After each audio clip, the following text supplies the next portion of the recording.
আহুন আজকে আপনাকে হিকামু খুব সহজে কিবা করে মজাদার চিকেন ফ্রাই করবেন। আর যেহেতু চিকেন ফ্রাই করবো চিকেন তো নাকবই, এই জন্য আমি করে মাংস নিয়ে নিছি, ছোট ছোট করে কাইটা নিছি। আপনি চাইলে বড় টুকরাও করা হারুন, কোনো সমস্যা নাই। এনে দিলাম আমি স্বাদ মতো লবণ, আর দিলাম হলো সয়া সস, একটু করে সয়া সস দিছি। আর হ্যাঁ দিলাম আদা রসুনের বাটা, হলুদ বাটা। আর হ্যাঁ দিব আমি লেবুর রস, অবশ্যই চেষ্টা করবেন লেবুর রসটা দিবার নিগা। আর এই যে মরিচ বাটা দিলাম। দিব হয়েছে গরম মশলার গুঁড়া, আর হইলো 3-4 রকমের সসের গুঁড়া, মানে রাঁধুনি সস, গোটা সস, ধনিয়া সস, মানে যা যা আসাল সব কিছুর গুঁড়া দিয়ে দিলাম। দিয়ে এটা রেহান ফাইন করে আমি মাহামো। এটা কিন্তু খুব সাধারণ মশলা দিয়ে বানানি, ঘরের থাকা মশলা দিয়ে বানাবেন, কিন্তু খাইতে হবে একদম রেস্টুরেন্টের মতো গ্যারান্টি।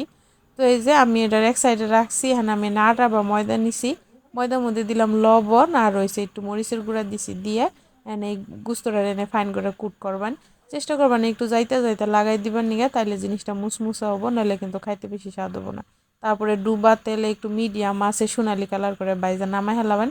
দেখবেন একদম কেএফসি স্টাইলের চিকেন ফ্রাই হয়ে গেছে। বিশ্বাস না হলে বানাই দেখবেন, এটা অনেক স্বাদ হয়। ধন্যবাদ।